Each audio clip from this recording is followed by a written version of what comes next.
SAW. Satu kali Nabi sedang kumpul-kumpul dengan sahabat, hadis sahih.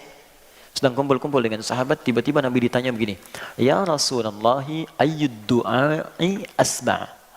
Ya Rasulullah, kalau kita pengen berdoa, di waktu apa yang paling didengar? Asma', yang paling cepat didengar oleh Allah, yang langsung dijawab seketika. Perhatikan jawaban Nabi-nya. Hadis sahih. Qala jawful lailil akhir wa duburis salawatil maktubah. Kata Nabi, ada dua waktu yang istimewa. Assalamualaikum warahmatullahi wabarakatuh. Saudara-saudariku, alhamdulillah hari ini Allah kembali memberikan banyak kenikmatan kepada kita. Semoga kita termasuk di antara hamba yang pandai mensyukuri semua nikmat Allah itu. Allah berjanji di Quran surah ke-14 ayat yang ke-7, La in syakartum la azidannakum.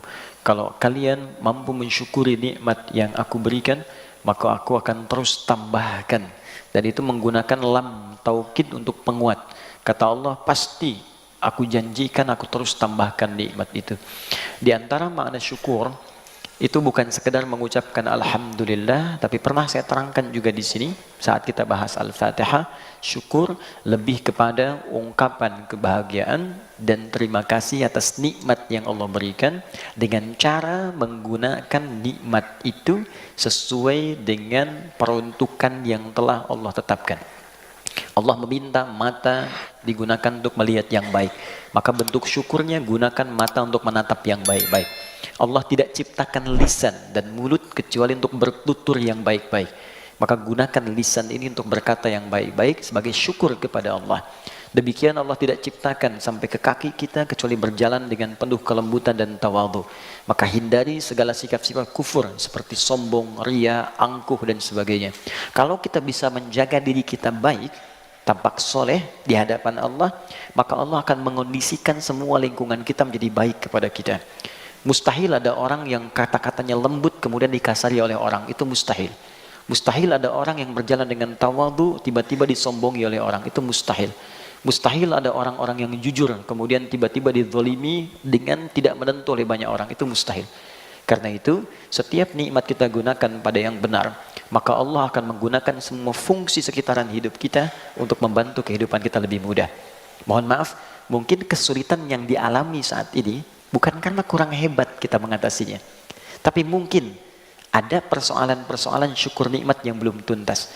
Mungkin karena kata-kata yang kurang bijak kepada kedua orang tua, sehingga ada perasaan yang belum tuntas untuk mendoakan kita. Ada kalimat-kalimat yang kurang pantas kepada pasangan, sehingga ketenangan tidak terbawa dalam pekerjaan. Demikian seterusnya. Nikmat harta juga begitu. Coba dicek, jangan-jangan selama ini lebih banyak nafsunya dibandingkan berkahnya. Banyak dibeli, tak banyak fungsi, itu nafsu namanya. Banyak ingin tapi tak butuh, itu nafsu namanya. Maka semakin orang mencukupkan nafsunya, semakin banyak beban dia bawa dalam hidupnya.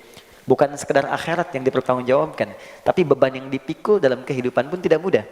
Anda banyak mengoleksi pakaian yang tak butuh, bukankah Anda harus punya beban untuk merawatnya? Minimal punya tempat untuk bisa menaunginya, punya waktu untuk merawat, punya waktu untuk memperhatikan. Kalau kita tak pandai gunakan kalimat syukur, maka beban hidup semakin meningkat. Karena itu, gaya, fashion yang dipenuhi, tapi tidak butuh yang didapatkan, itu persamaan fisikanya berbanding lurus dengan tekanan. F berbanding lurus dengan P.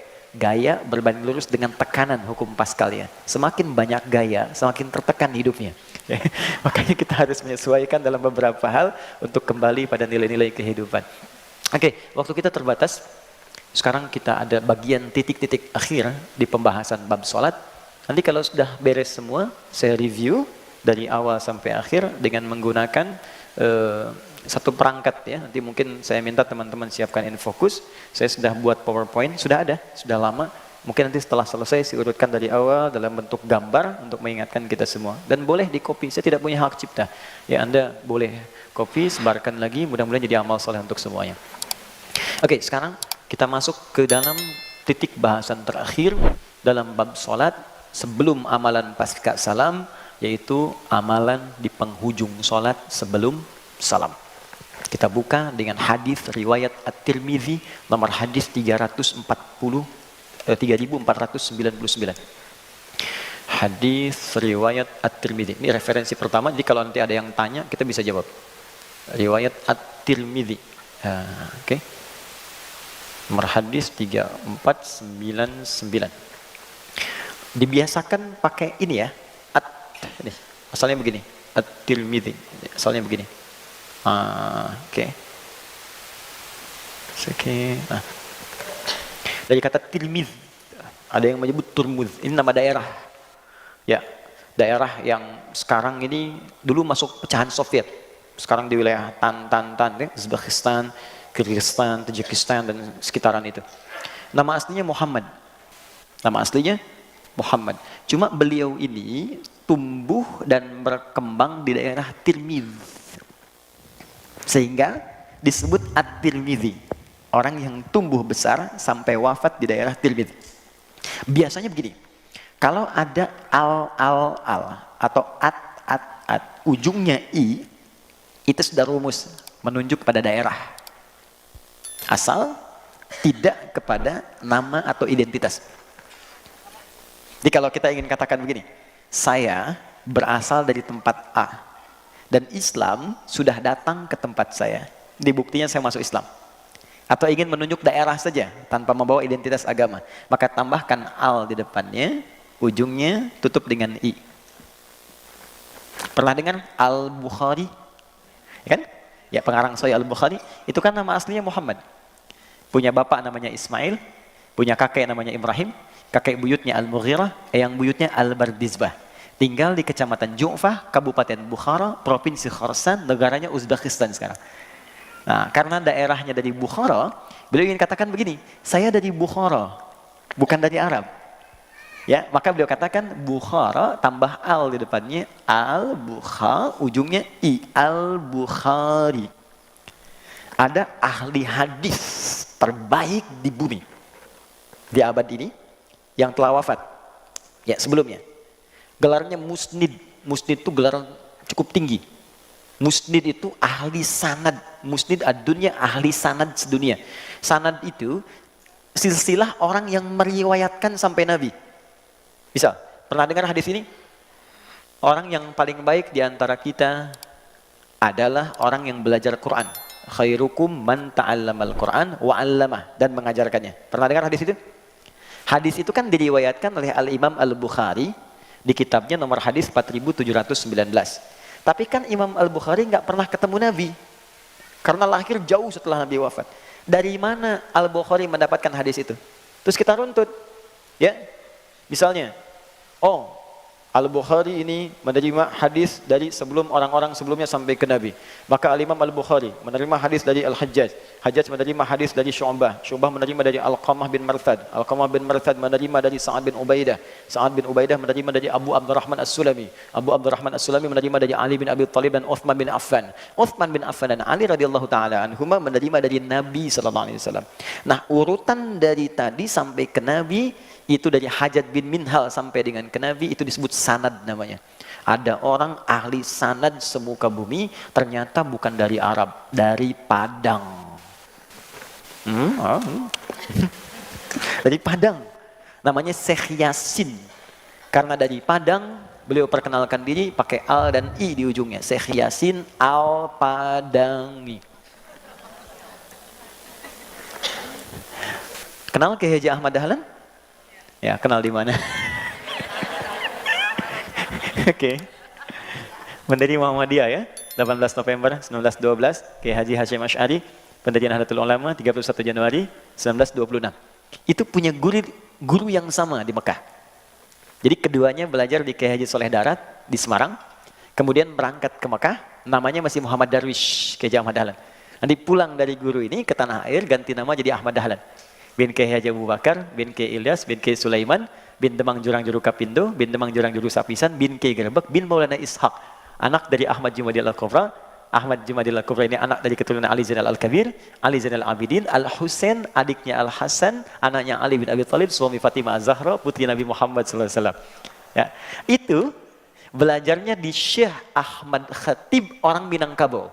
Maka dikenal Syekh Ahmad Khatib Al-Minangkabawi. Ada Syekh Nawawi dari Banten, Syekh Nawawi Al-Bantani. Ya, Anda kalau mau bikin itu boleh.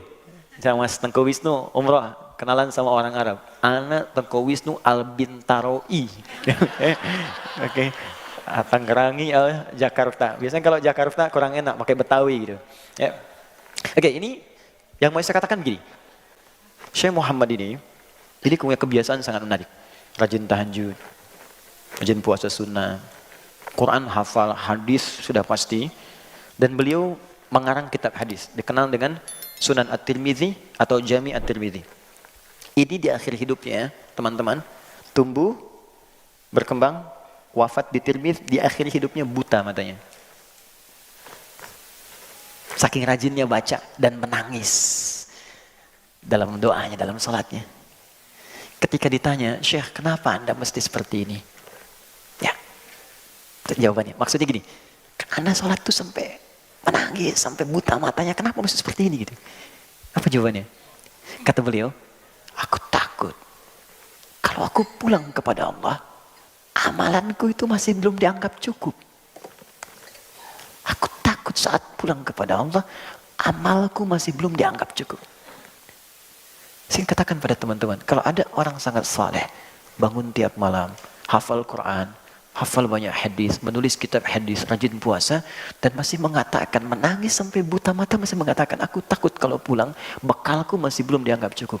Maka bagaimana dengan kita yang barangkali sampai hari ini Quran masih belum konsisten walau sekedar dibaca, hadis belum banyak kita kemudian pelajari, tiap malam belum tentu kita bangun, dan kita masih mendambakan surga Firdaus, tapi seberapa banyak amalan kita yang bahkan di ujung-ujung hidup kita pun masih jauh dari Allah Subhanahu wa taala.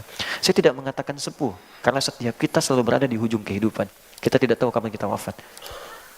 Wafat, kematian tidak mengenal sakit karena banyak orang sehat pun wafat. Wafat tidak mengenal usia karena mungkin cucu wafat duluan dibandingkan dengan kakek neneknya. Karena itu bertakwalah kepada Allah, setiap kita belajar hadisnya maka mengalir pahala untuk Al-Imam At-Tirmidzi. Baik. Beliau menceritakan satu kali qila li Rasulillah sallallahu alaihi wasallam. Satu kali Nabi sedang kumpul-kumpul dengan sahabat, hadis sahih. Sedang kumpul-kumpul dengan sahabat, tiba-tiba Nabi ditanya begini, "Ya Rasulullah, ayyud du'a'i asma'?" Ya Rasulullah, kalau kita pengen berdoa, di waktu apa yang paling didengar? Asma', yang paling cepat didengar oleh Allah, yang langsung dijawab seketika. Perhatikan jawaban Nabinya, hadis sahih. Qala jawful lailil akhir wa duburis salawatil maktubah. Kata Nabi ada dua waktu yang istimewa. Jawful lailil akhir, di penghujung setiap malam, saat akan bertemu dengan subuh. Oke, saya berikan rahasia ya. Di antara kita saja. Saya bagi waktu dulu gini. Ini waktu malam. Waktu malam itu disebut lail, teman-teman. Lail. Al-lail. Sedikit, ada lail, ada lailah. Itu beda ya. Oke, kalau lail itu menunjuk waktunya, malam. Waktunya saja. Terbentang dari ba'da isya sampai menjelang subuh. Kalau sekarang misalnya ba'da isya jam 7.30, jam 8 lah, jam 20 PM misalnya. Jam 8 PM malam sampai jam 4 misalnya, 04.00 menjelang subuh. Ini lail, waktu malam. Jadi kalau Anda menemukan kalimat lail, layali, lela, lili, lala, itu artinya malam dalam bahasa Arab.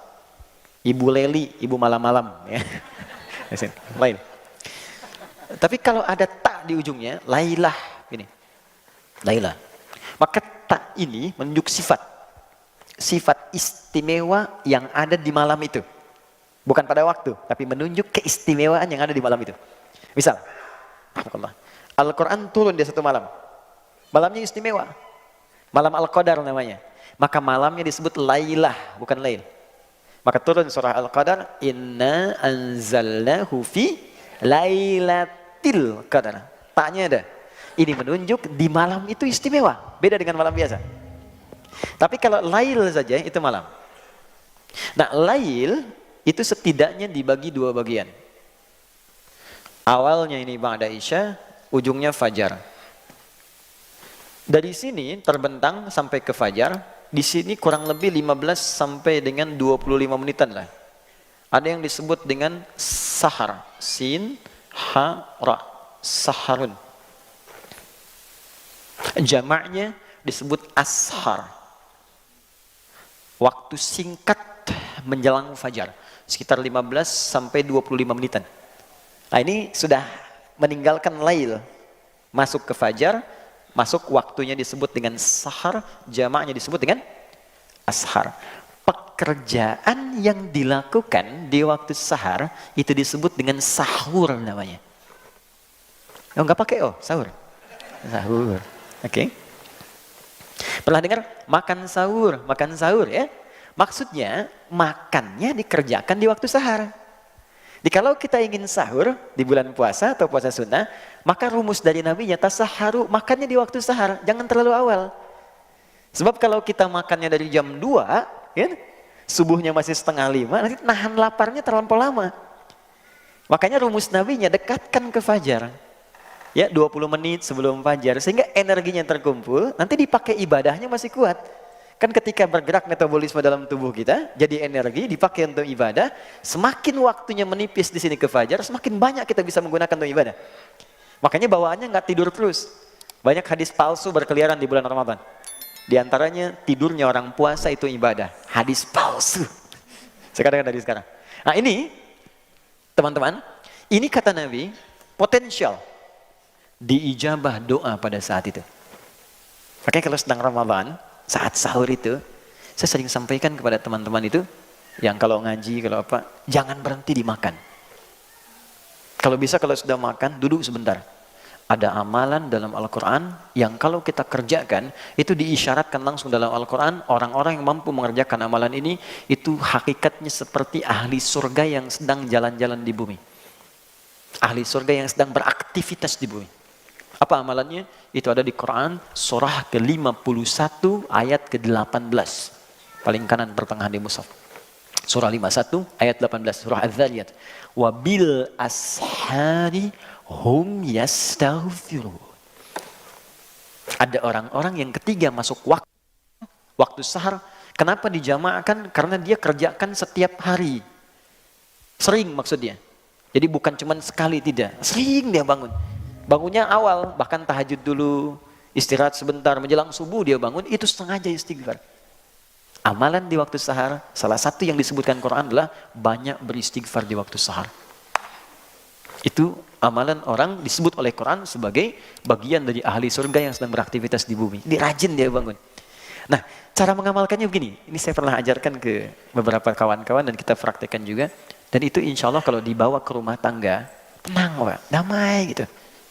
Enak suasananya. Kan kalimatnya jamaah di situ. Hum.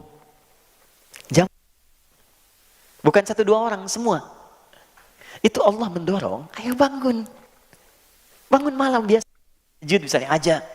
Suami bangunkan istri, bangunkan anak-anak. Itu akan terasa keindahannya. Kalau nggak percaya silakan. Nabi Ismail itu saking pentingnya sholat, terutama sholat di waktu itu sampai minta keluarganya bangun. Nabi Ismail. Nabi Ismail itu kakek Nabi yang ke-29. Muhammad SAW bin Abdullah, bin Abdul Muttalib, bin Hashim, bin Abdul Manaf, bin Qusay, bin Murrah, bin Kilab, bin Ka'ab, bin Ghalib, bin Fihir, bin Malik, bin Nadar, bin Kinana, bin Khuzaimah, bin Mudrika, bin Ilyas, bin Nizar, bin Mudar, bin Ma'an, bin Adnan, bin Adi, bin Adri, bin Muqawam, bin Nahur, bin Tari, bin Ya'ruf, bin Yasub, bin Nabit, bin Ismail. Alaihissalam, 29. Coba ulangi. Oke. Itu beliau masih minta keluarganya bangun sholat. Buka Quran surah 19 ayat 55.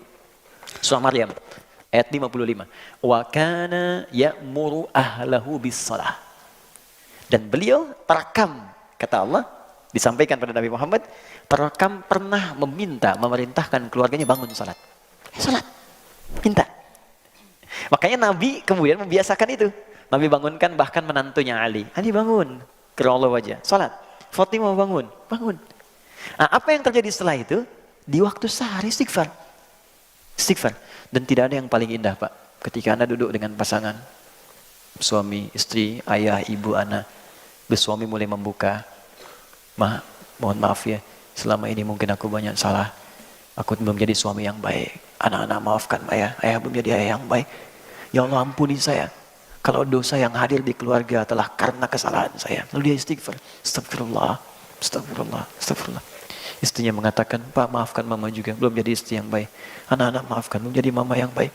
Mungkin mama wafat di hari ini, belum jadi sempurna. Ya Allah, ampuni saya yang mungkin dosa di keluarga karena kesalahan saya. Astagfirullah ya Allah, astagfirullah. Lalu anak-anak mulai berkata, yang paling hebat ketika si kecil berkata, Pak maafkan Anda juga. Sampai hari ini belum bisa ngasih mahkota, belum jadi anak yang baik. Lalu semuanya istighfar, astagfirullah, astagfirullah, minta ampun sama Allah. Maka apa yang terjadi? Seketika diturunkan ampunan Allah Subhanahu wa taala untuk semua anggota keluarga itu. Wa man istaghfara li, hadis qudsi, tabaqah pertama, tingkat pertama yang menerima hadis ini dari Nabi, 30 orang sahabat senior.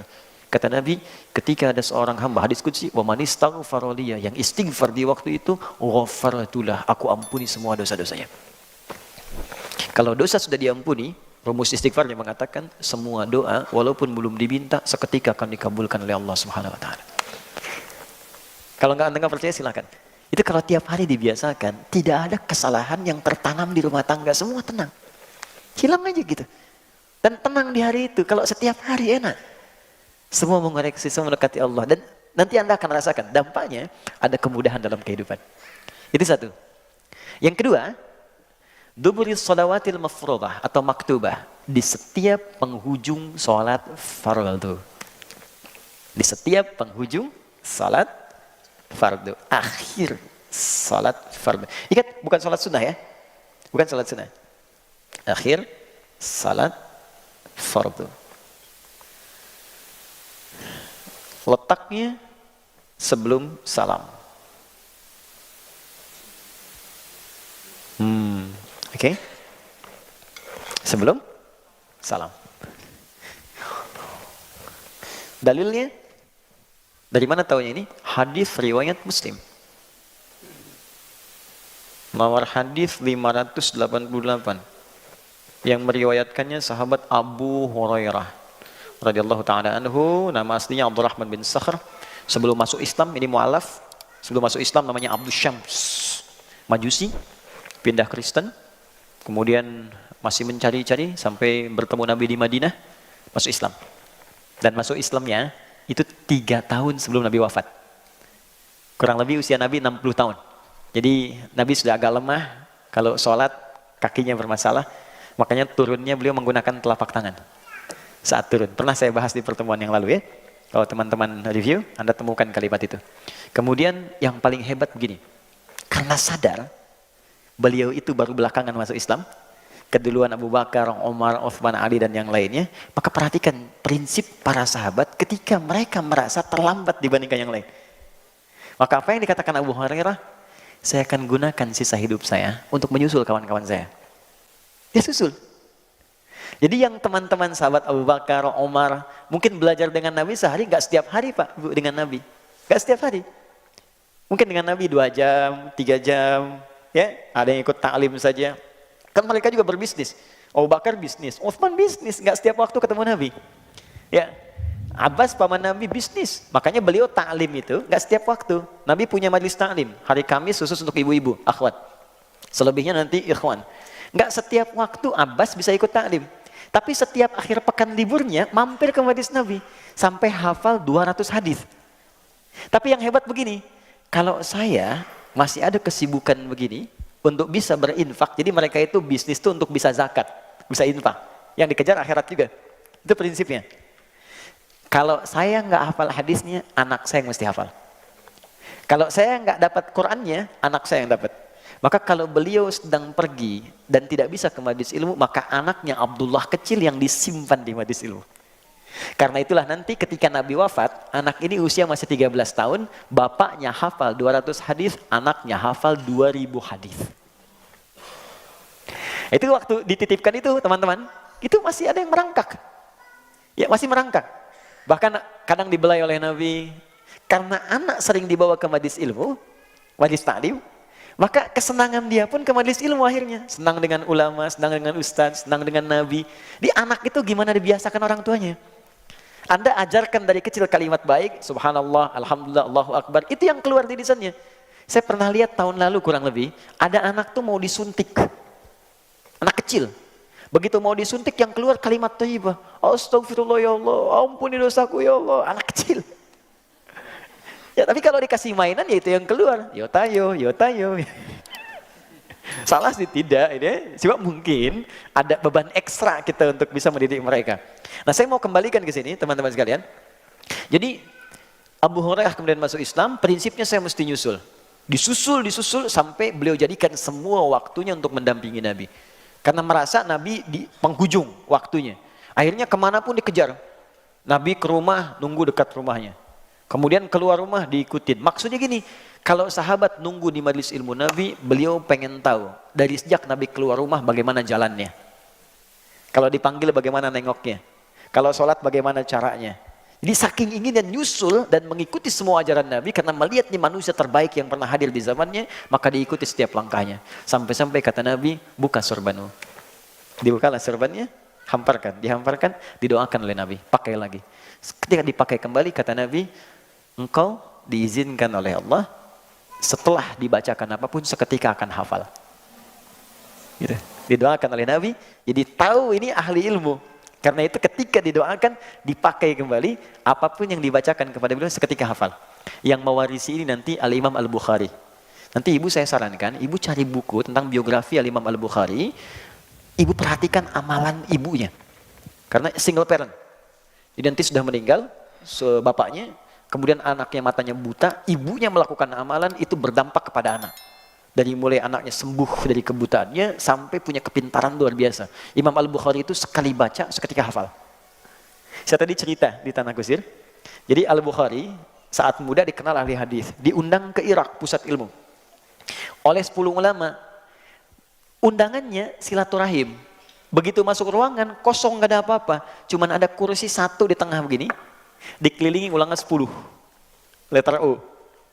Apa yang terjadi? Ternyata diuji. Satu orang ulama menguji beliau dengan 10 hadis yang diacak semua sana dan matanya. Jadi nggak tersusun rapi, diacak. Satu orang mengatakan, ada hadis bunyinya begini, sampai 10. Menurut kamu, apakah hadisnya benar atau tidak? Kata Al-Bukhari, sebentar, selesaikan dulu 10-10-nya baru saya jawab. Ini 10 orang selesaiin dulu, 100 hadis. Begitu sudah selesai, dijawab oleh beliau dari urutan pertama sampai yang terakhir tanpa salah sedikit pun. Sejak saat itu mendapatkan gelar Imamul Muhadditsin, kita sebut Imam Al-Bukhari. Dari situ peristiwanya. Nah, kembali ke hadis tadi, Abu Hurairah meriwayatkan hadis sampai hafal 7.000 hadis. Ya. Jadi kalau ada yang bertanya begini, kenapa Ali saja yang menantu Nabi hafal tidak lebih daripada 2.000 hadis, kok Abu Hurairah dapat 7.000? Jawabannya gampang, karena sisa hidup Abu Hurairah itu digunakan untuk ngikutin Nabi terus. Sama dengan begini, ada anak 5 tahun hafal Quran, 50 tahun belum hafal. Kenapa? Karena anak itu memang fokus digunakan usia untuk menghafal saja. Jelas ya? Apa bunyi hadisnya? Idza tashahhada ahadukum. An Abi Hurairah radhiyallahu taala anhu qala, hadis riwayat sahabat Abu Hurairah menyampaikan dari Nabi sallallahu alaihi wasallam, idza tashahhada ahadukum, jika Anda menunaikan tasyahud akhir dalam salat. Fokus. Jika Anda menunaikan tasyahud akhir dalam salat, fas'alu bi arba'in, maka mintalah 4 hal. Ya. Fokus teman-teman. Lihat sini. Ada 2 waktu dikabulkan doa dengan cepat. 1, ini saat waktu sahar, yang kedua sesaat sebelum salat berakhir. Jika dalam posisi ini tasyahud akhir sebelum salam, kita punya kesempatan untuk meminta apa yang kita mintakan. Saya yakin kalau Anda diberikan waktu misalnya, ada waktu 1 menit, minta apa aja dikasih. Mau minta apa? Wah, masa banyak tuh, minta kaya, minta karir, minta surga, ya kan? Minta suami soleh, minta istri solehah, minta anak-anak soleh, banyak semua minta. Kata Nabi, kalau mau minta 4 ini, yang lain akan ikut semua. 4. Kita hafal doanya. Apa yang 4 ini? Ini hadisnya, hadis Muslim, hadis 588. Allahumma inni. Oke, a'udzubika. 1, min azabi jahannam. 2, wa min azabil qabri. 3, wa min fitnatil mahya wal mamat. Oke. 4, wa min syarri fitnatil masihid dajjal. Oke, ada 4 ya. Yuk kita turunkan satu-satu, terus kita bahas. Kalau kita kerjakan ini dengan baik, bukan sekedar doa yang dikabulkan, tapi Allah akan bimbing kita selamat dari mulai hidup dunia sampai kembali kepada Allah ke akhirat. Ya, tidak cukup dengan amin, kita bahas dulu. Ya. Saya hapus sebentar. Bismillah. Ya Allah, sabar ya Allah. Alhamdulillah, pahala sabar cepat. Oke. 1. Bismillah. Izin ya sambil nulis. Allahumma inni, saya yakin sebagian besar kita sudah mengetahuinya dan mungkin sudah mempraktikkan itu. Tapi nanti turunan yang belum kita bahas. Allahumma inni a'udzubika min azabi jahannam. 1, berlindung dari siksa jahannam. 1, berlindung dari siksa neraka jahannam. Nanti saya bahas neraka jahanam itu apa supaya tahu betul. Ya. 2, wa min azabil qabri. Dari siksa kubur. Siksa kubur. Nanti saya juga sedikit banyak kalau ada waktunya masih ada kita bahas di alam kubur itu seperti apa. Ya, dari keterangan yang Allah sampaikan karena Allah yang Maha tahu. Kita kan belum tahu, kalau pengen tahu ya cepat aja ke kuburan. 3, wa min fitnatil mahya wal mamat. Ini yang kita butuhkan sekarang.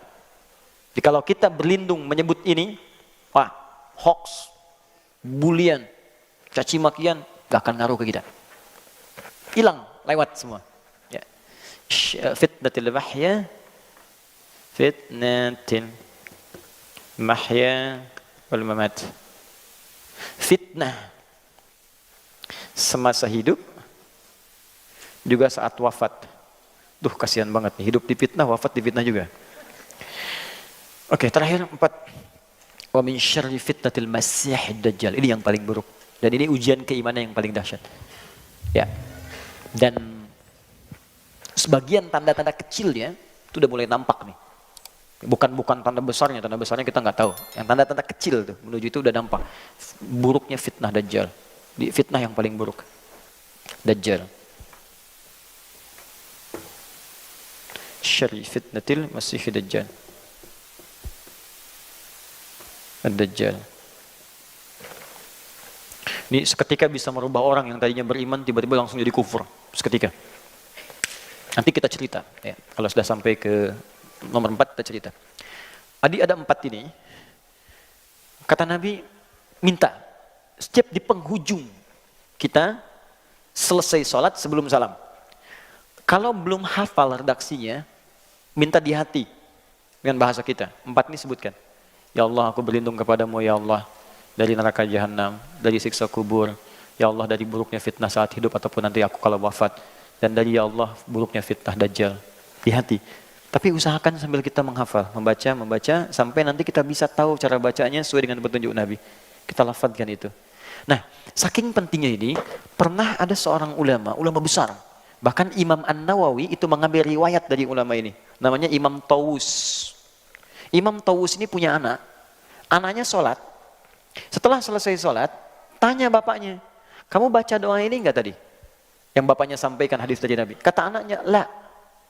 Aqra'ta fi shalatik, kamu baca ini enggak? La, tidak. Kata bapaknya, ain shalatak, kamu sholat lagi. Saking pentingnya doa ini, disuruh sholat lagi oleh bapaknya. Ya, diminta sholat lagi, saking pentingnya. Jadi ada perhatian orang tua yang sangat dalam. Orang tua pengen anaknya selamat dari fitnah. Orang tua pengen anaknya jadi soleh. Orang tua mana yang tidak ingin anaknya hidup bahagia? Orang tua mana yang tidak ingin anaknya tidak soleh? Karena itu ketika tidak membaca ini, kata bapaknya, ulangi lagi sholatnya sampai kamu selesaikan doa ini. Oke, 1, kenapa penting kita membaca ini? Ya Allah, bebaskan saya dari neraka jahanam di kemudian hari saat pulang.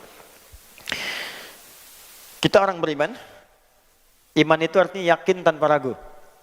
Jadi kalau setiap yang Allah berikan, yakin dulu. Walaupun belum paham, yakini dulu. Nanti dengan keyakinan itu, hikmah akan datang.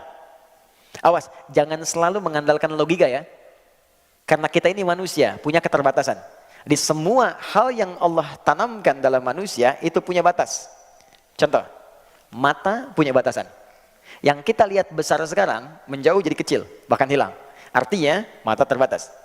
Telinga punya keterbatasan. Sekian hertz dari bunyi, belum tentu bisa kita dengar. Semakin menjauh, semakin hilang bunyinya. Baik, pikiran punya keterbatasan. Yang tak masuk ke pikiran kita, nggak bisa kita cerna.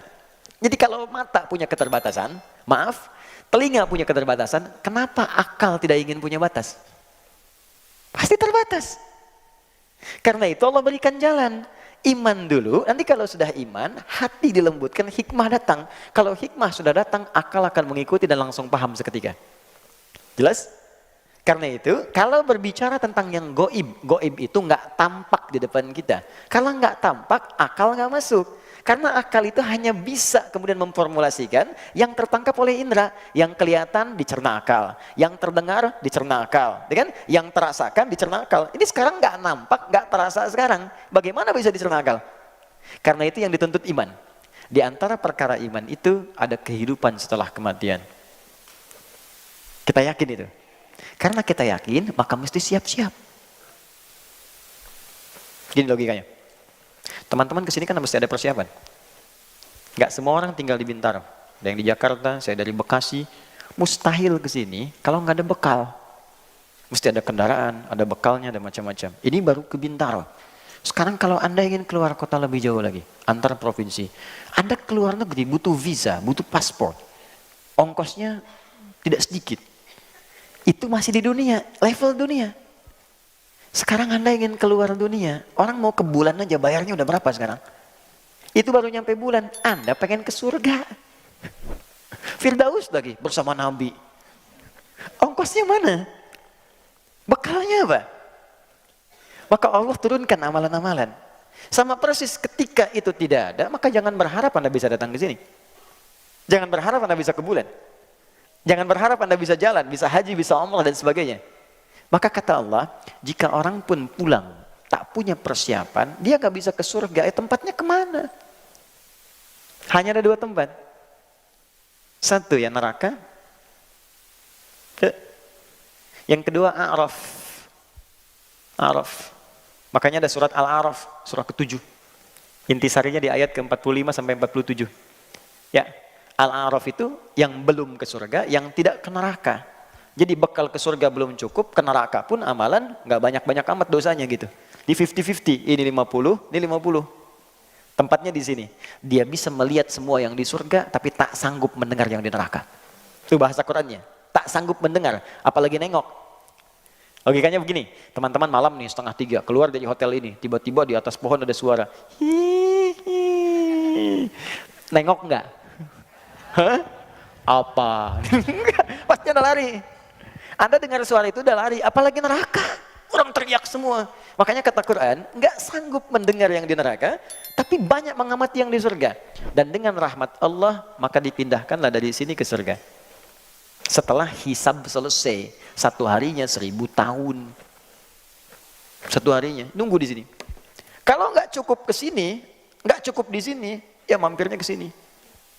Tapi ada satu tempat di sini yang nggak bisa keluar lagi. Namanya neraka jahanam. Di neraka itu dibagi dua, neraka yang jahanam dan bukan jahanam. Ya bukan jahanam ya neraka juga, seneraka-nerakanya gitu kan. Ini paling ringan nih, yang paling ringan ini. Neraka paling ringan, tapi jangan diringan-ringankan ya, neraka juga gitu. Itu di Quran surah keempat ayat 56. Quran surah 4 ayat 56. Nanti Anda akan tahu di ujung apa yang saya maksudkan. Innal ladzina kafaru bi ayatina sawfa nuslihim nara. Orang-orang yang susah mengikuti petunjuk kami, sulit. Kafar itu teman-teman, ada 3 jenis. Ada kafir, ada kafar, ada kufar. Itu beda. Kalau kafar, itu perbuatan menyimpang. Dikeluar dari petunjuk Allah, ya Allah. Dikerjakan bisa oleh non-muslim, disuruh sholat, nggak sholat karena nggak ada iman kan. Bisa juga oleh orang yang mengaku muslim. Orang Islam tapi nggak mau sholat. Orang Islam nggak mau zakat, itu disebutnya kafar. Dia tidak keluar dari Islam, tapi mengerjakan perbuatan yang dikerjakan sama dengan orang yang tidak beriman. Dia mengatakan beriman, tapi nggak mau sholat. Orang nggak beriman kan nggak sholat, nggak beriman nggak zakat. Dia pun ikut-ikutan begitu, maka disamakan kalimatnya dengan kafar, bukan kafir. Jadi dia tidak keluar dari Islam, tapi mengerjakan perbuatan maksiat yang selevel dengan pelanggaran yang belum beriman. Karena itu ketika Allah mengatakan, la in syakartum la azidannakum wa la in kafartum. Kalau kamu zakat, kamu infak, kamu bersyukur. Tapi kalau kamu kufur, bukan keluar dari Islam, cuman dia nggak mau zakat. Jelas? Nah, orang-orang ini kalau di dunia mengaku muslim tapi anti sholat, anti zakat, anti puasa, dia mengatakan dirinya muslim, tapi sulit beribadah, maka akan ditimbang. Kalau timbangannya banyak buruknya dan baiknya itu hanya sedikit, maka dia akan dicuci dulu di neraka untuk membebaskan yang kotor-kotornya. Nah, mana masuknya? Masuknya di nomor 4 tadi, Quran surah keempat, ayat ke-56 tadi. Istilahnya kafar. Innalladzina kafaru, sungguh orang-orang yang ingkar, sulit mendengar apa yang aku sampaikan, aku arahkan, saufa nuslihim nara. Nanti yang paling ringan itu akan ditarik oleh malaikat penjaga neraka langsung ubun-ubunnya. Dan maaf ya, malaikat penjaga neraka itu udah nggak punya selera humor, nggak ada candanya. Quran surah 66 ayat ke-6. Ya, saya mohon maaf, saya lepas kacamata supaya saya nggak jelas. Ini saya nggak jelas lihatnya, nggak jelas. Jadi saya bisa enak aja ngelihat kemana-mana. Ya, itu nggak ada humor. Ghilazun shidad, bengis, keras, nggak ada ngajak bercanda. Ke neraka yuk, nggak, tarik aja sama dia. Ya. Yang ditarik apa ya? Ini ubun-ubunnya. Bagaimana cara nariknya? Nusli itu kalau dalam bahasa Arab standar itu dicelupkan. Pernah bikin teh celup? Gitu kan? Masukkan, angkat, masukkan, angkat ya. Nanti ada malaikat yang tugasnya angkat celup, angkat celup, angkat celup, angkat. Itu sekali celup, kullama nadijat juluduhum baddalnahum juludan ghairaha liyadzuqul adab. Sekali dicelupkan, itu hancur semua tubuhnya plus kulit-kulitnya. Diangkat sembuh lagi supaya merasakan azab yang baru. Setiap dimasukkan sehari sama dengan 1000 tahun rasanya. Jadi kalau ada yang masuk 1 detik saja, itu sama dengan 48 hari rasanya. Alhamdulillah. 1 detik sama dengan 48 hari. Itu neraka biasa. Sekarang neraka jahanam. Jahanam itu, maaf ya, saya kembali ke yang biasa dulu. Tapi kalau dia ada di sini dan ada iman dalam jiwanya, itu dihapuskan dulu, semua kotorannya dicuci. Di hadis Al-Bukhari disebutkan, baru kalau sudah selesai dipindahkan ke surga. Tapi jangan coba-coba karena dahsyatnya luar biasa. Tapi kalau neraka jahanam, dia nggak bisa keluar. Dan tempatnya di paling dasar neraka. Yang tadi saya sebutkan Quran surah 4 ayat 56 itu paling atas neraka. Yang ini paling dasar. Tadi saya barusan baca hadis di perjalanan. Ada Nabi sedang ngobrol dengan sahabat, tiba-tiba datang bunyi, bus, jatuh. Kalau kita meteor lah sekarang jatuh. Kata Nabi, tahu nggak kalian bunyi apa itu? Sahabat jawab, Allah wa Rasulullah alam. Kata Nabi, ini Nabi ngasih ungkapan. Ya, ngasih ungkapan, itu semisal batu yang dijatuhkan ke neraka jahanam. Ke dasarnya, untuk melempari ahli neraka jahanam. Perhatikan, batu itu dijatuhkan 70 tahun lalu, baru nyampe sekarang. Artinya, jarak dari atas neraka sampai ke neraka jahanam itu 70 tahun. Saking dangkalnya di atas di bawah ini. Keraknya paling bawah itu. Itu ketika dilemparkan itu, saking jauhnya, udah nggak bisa keluar. Bagaimana siksa yang paling dasar di neraka jahanam? Teman-teman sekalian, wah sudah, kalau ini, dia belum masuk ke neraka saja, digambarkan dalam hadis sahih, masuk alam kubur, sudah ditampakkan nerakanya dari pagi sampai petang. Itu yang terjadi pada Fir'aun di Quran surah ke-40 ayat 45 sampai 46. Quran surah 40 ayat 45 sampai 46. Saya ingatkan dari sekarang supaya kita punya persiapan. Jangan semua dunia disiapkan. Alam kubur yang kita akan lalui kita nggak siap-siap. Itu niscaya kita pulang loh. Hari ini mungkin kita wafat. Apa persiapan kita? Antum masih mau main-main? Silahkan saja, saya sudah pernah sampaikan. Saya mungkin bisa berkata, ya Allah dia kawan saya, ya Allah dia saudari saya. Saya bisa katakan demikian. Tapi saya nggak bisa berbuat banyak ketika Anda sendiri tidak menolong diri Anda. Saya bisa katakan dia sahabat saya, ya Allah. Tapi kalau Andanya nggak pernah usaha, bagaimana saya bisa memohon? Malu gitu kan? Ya, jadi kita mesti berusaha. Ada kehidupan setelah ini, ada kematian setelah kita hidup. Ada sesuatu yang sudah siapkan. Mau sampai kapan kita hidup dengan dunia yang bergelamuran? Ya, kata Allah nikmati, sayangi silahkan nikmat. Kata Nabi nikmati dunia. Senikmat-nikmatnya, senyamannya hidup yang enak, rumah yang nyaman, keturunan yang baik. Tapi sholat, baca Quran, karena kita pulang. Dan amal kita yang kita bawa bukan rumah kita. Tunjukkan pada saya, mana orang wafat yang bawa rumahnya? Tunjukkan. Mana orang wafat yang bawa handphonenya? Mana orang wafat bawa kerudungnya? Mana orang wafat bawa koleksi pakaiannya? Nggak ada. Kita pulang bawa amal kita. Ini saya tuh kadang-kadang sampai sekarang masih bingung. Orang tuh tahu mau wafat tapi nggak siap-siap. Udah tahu mau meninggal tapi masih main-main. Silakan kita nikmati semua pekerjaan kita tapi beramal. Harta, ayo sekaya-kayanya. Jangan nanggung jadi orang paling kaya. Supaya bisa berzakat, supaya bisa infak, bisa sedekah, bisa berikan pendidikan pada anak-anak, supaya pintar, soleh, jadi dokter yang hafal Quran, insinyur yang hafal Quran, di produser bikin film-film Islami. Ayo cepet, jangan tanggung. Belajar yang tinggi, yang pintar, supaya bisa bikin yang baik-baik. Jadi politisi, supaya bikin kebijakan yang baik-baik. Silahkan. Tapi kita pulang. Kita pulang. Itu yang paling penting. Karena itu mesti siap-siap saat pulang ke sini nih. Ini di alam kubur kata Allah, kalau ahli neraka jahanam, an-naru yu'raduna 'alaiha ghuduwan wa 'ashiyya. Allah kasih contoh kisah Firaun. Kata Allah, kalau kalian belum sadar aku tunjukkan. Firaun itu sepakat semuanya. Mau yang Kristen, mau yang Yahudi, ada kisah Firaun di dalamnya. Farao. Artinya itu terjadi. Dan semua sepakat bahwa Firaun tenggelam di lautan. Artinya terjadi. Bahkan muminya masih ada sekarang. Artinya nyata. Dan kisahnya detil disebutkan dalam Al-Quran. Artinya Al-Quran kitab yang paling benar. Kalau bukan bersumber dari Allah, maka dari siapa lagi bisa mengisahkan tentang Firaun yang jarak Nabi Muhammad ke Nabi Musa 2000 tahun. Maka sisi mana lagi yang kita ragukan dalam Al-Quran? Dan bagaimana lagi cara Allah meyakinkan kita bahwa Allah Tuhan yang benar? Nah sekarang kata Allah dengan kisah yang sama. Jadi kalau gini, kalau kita ingin menguji, kalau di sini benar, kan kecil kemungkinan salah kan? Sekarang Allah sampaikan Firaun, kisahnya benar. Tenggelam di lautan, kisahnya benar. Jadi mumi, kisahnya benar.